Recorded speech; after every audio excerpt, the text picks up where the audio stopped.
Grabe, nagdiwang ang buong studio, dahil sa sinabi at ginawa ni Tito Sen sa Itbulaga. Bakit kaya? The Bark Ads main gulat na gulat, sa bagong pasabog na announcement ni Bossing. Itbulaga, ginawang espesyal ang episode ngayong Biyernes, para kay The Bark Ads Paulo. Talaga namang muling tinutukan ng mga manunood at mga netizens, ang Itbulaga ngayong Biyernes, dahil sa dami nga ng mga nanood sa kanilang YouTube livestream.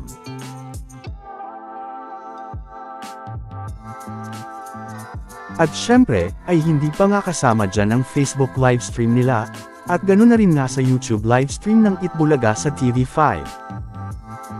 Ngayong Biyernes din nga November 29, sa segment na Sugod Bahay Mga Kapatid, ay panibagong pasabog na naman nga ang mga mangyayari sa Itbulaga, dahil dapat nga nating abangan ang mga mangyayari sa Itbulaga Olympics sa Sabado November 30, maging kung saan nga daw sila pupunta sa Christmas party na ito para sa Sabado.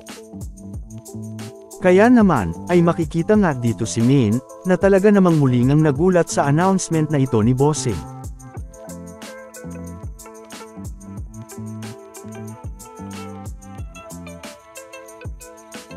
Hindi lang yan, dahil nag-iwan pa nga ng tanong dito si Bossing, na nagkaroon nga ng iba't ibang hula ang mga netizens, na kung saan ay sinabi nga nito, na sa Sabado nga daw November 30, ay may iba naman daw silang pupuntahan.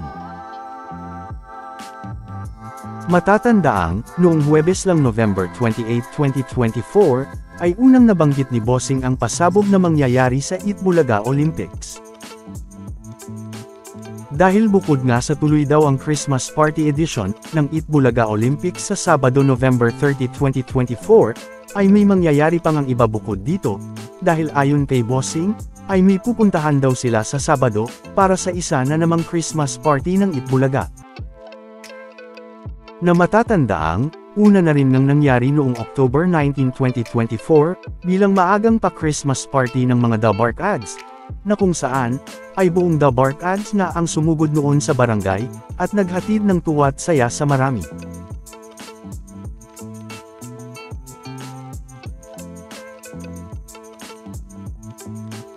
Na napag-usapan na rin natin noon. Kaya naman, ay matapos nga itong sabihin ni Bossing noong Huwebes, ay makikita pa nga ang naging reaksyon dito ni May, na nagulat din nga sa pasabog na announcement na ito ni Bossing sa Itbulaga.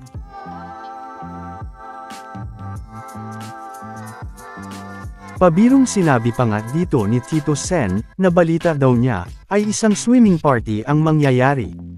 Gaya din nga ng sinabi ni The Bark Ads Ryan, na tila isang vacation party naman daw ito. At ngayong Biyernes nga, ay mas naging malinaw nga ito, dahil ayon kay Bossing, ay may iba naman daw silang pupuntahan sa Sabado November 30. At kung saan ito, ay kaabang-abang na nga ngayong Biyernes pa lang, November 29. Bago pa nga mag-commercial sa segment na Sugod Bahay Mga Kapatid, ay itinuloy na nga ng mga The Bark Ads sa barangay na sina Mayor Jose, The Bark Guards Wally at Secretary Miles, ang pagbividyoke, kasama ang lucky winner na nasugod nila ngayong Biyernes. Na makikita pa nga, na talaga namang nag-e-enjoy dito si Miles, habang kumakanta ito sa barangay.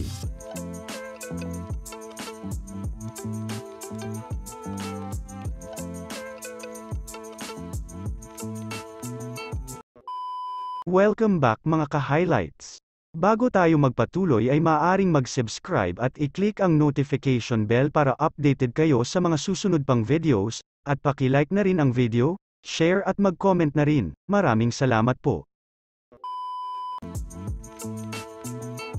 Isang espesyal na episode naman ang mga nangyari sa segment na Bawal, Judgmental Ka Ba? Dahil ito ay para naman sa birthday celebration ni The Bark Ads Paulo sa Itbulaga. Na binati nga ng mga The Bark Ads, at sinabing para sa birthday celebration ni The Bark Ads Paulo ang episode na ito ng Bawal, Judgmental Ka Ba? Kaya ang mga naging bisita nila ngayong Biyernes, ay mga drag queens.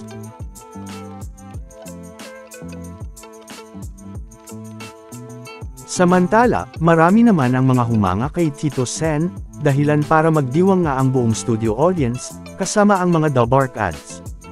Nangyari nga iyan, sa segment na Periphery, na kung saan ay tama ang naging hula ni Tito Sen, na magpalit na ang Periphery player ng napili nitong singing queen, na si Singing Queen Sam.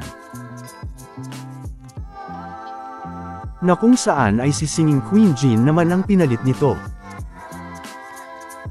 Kaya naman, nang pababa ang lumabas na card at tama ang naging hula ni Tito Sen, ay talaga namang nagdiwang ang buong studio kasama ang mga studio audience, dahil sa ginawang ito ni Tito Sen.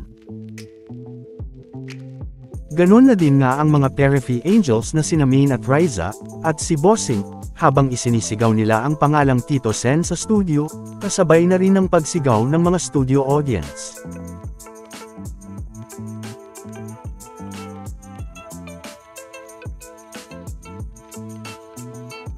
Pero, dahil nagpalit nga ang Periphery player ng Singing Queens, ay hindi naman daw nga sigurado si Tito Sen, sa ipinalit naman ng Periphery player na si Singing Queen Jean.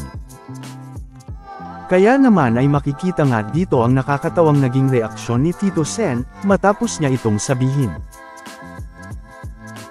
Pero, nang ipakita na nga ni Singing Queen Jean ang card na hawak niya, ay pataas nga ito, at tama ang naging desisyon nito na ipalit si Singing Queen Jean kay Singing Queen Sam. Kaya naman, ay muli nang nagdiwang ang buong studio audience, dahil hindi nga nagkamali ang Periphery player, at dahil na rin sa sinabi ni Tito Sen, na nakatulong din nga sa Periphery player. Dahil nga dito, ay nakapag-uwi ang Periphery player ng 30,000 pesos. Kaya naman biro nga ni Bossing kay Tito Sen, ay tila propeta na nga daw si Tito Sen, dahil tama ang hula nito. Samantala, narito naman ang mga comments ng mga netizens, na mga bumati naman kay Dabark Ads Paulo, sa birthday nito ngayong Biyernes November 29. Narito ang ilan sa kanila.